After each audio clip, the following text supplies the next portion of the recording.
Kali ini saya akan membahas tentang perbedaan antara control group dan comparison group. Seringkali ada kekeliruan atau kebingungan dalam penggunaan dua terminologi ini. Kebingungannya seperti apa?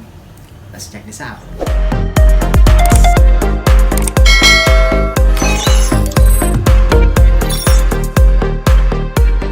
Apa sih yang dimaksud dengan control group dan apa sih yang dimaksud dengan comparison group?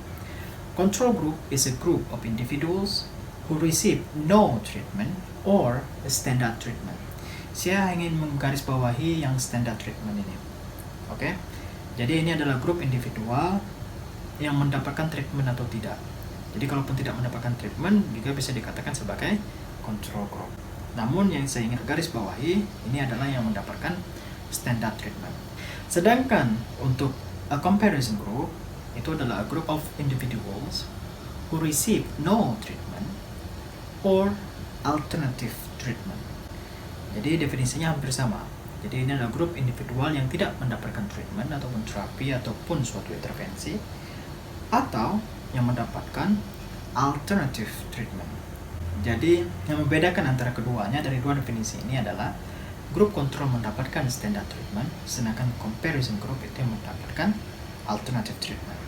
Contohnya seperti ini. Anggap saja saya bicara tentang pasien dengan hipertensi. Jadi kita sebagai peneliti ingin memberikan suatu intervensi, suatu treatment, suatu terapi. Bagaimana si pasien dengan hipertensi ini bisa mengontrol tekanan darahnya. Jadi yang ingin saya lakukan, saya melakukan studi eksperimen. Saya berikan suatu terapi, anggap saja misalnya Islamic interventions. Oke, Islamic intervention. Terserah dalamnya mau seperti apa, yang penting judulnya Islamic terapi, Islamic treatment. Oke. Nah, kalau saya bicara tentang control group, otomatis saya bicara tentang standard treatment. Anggap saja saya penelitiannya di puskesmas. Di puskesmas standard treatmentnya seperti apa? Otomatis mereka mendapatkan pengobatan dari dokter dan konsul dari perawat. Oke, itu untuk standard treatment. Oke. Kemudian kita berlanjut ke comparison group.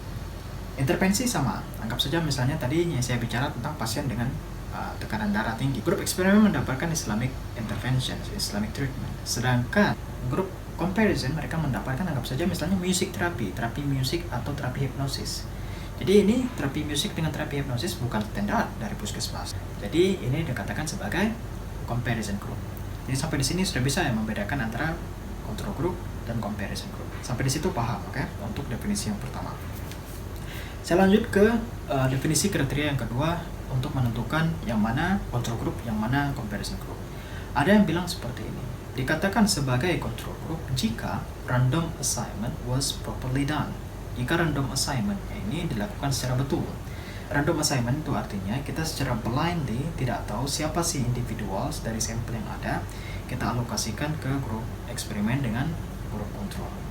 Jadi kalau misalnya kita lakukan ini secara betul, randomly assigned itu artinya masuk ke grup kontrol. Oke?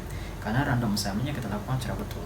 Namun jika random assignment-nya tidak dilakukan secara betul, kita bebas secara convenience memilih individual siapa yang masuk ke grup eksperimen dan grup kontrol, maka ini dimasukkan ke dalam comparison group karena random assignment-nya tidak dilakukan secara betul. Oke, ini untuk kriteria yang kedua untuk menentukan yang mana control group, yang mana comparison group. Terus pertanyaannya, jika suatu grup itu mendapatkan standard treatment, namun mereka tidak melakukan random assignment, apakah yang dikatakan sebagai grup control atau comparison? Jawabannya itu tergantung mau pakai perspektif yang mana. Tadi ada satu, tergantung standard atau alternative treatment ataupun random assignment. Kalau kita bicara tentang fokusnya pengen ke standard treatment tadi, yang jelas ini masuk ke grup control karena ini mendapatkan standard treatment.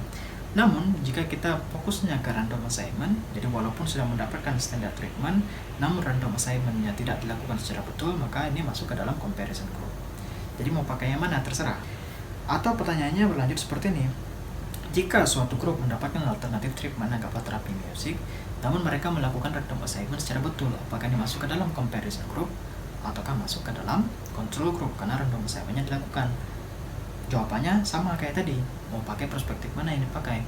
Kalau mau pakai alternative treatment, jelas ini masuk ke comparison group. Tapi kalau kita mau bicara tentang masuk ke random assignment, otomatis ini control group. Oke, mungkin itu saja yang bisa saya sampaikan. Terima kasih banyak sudah menonton.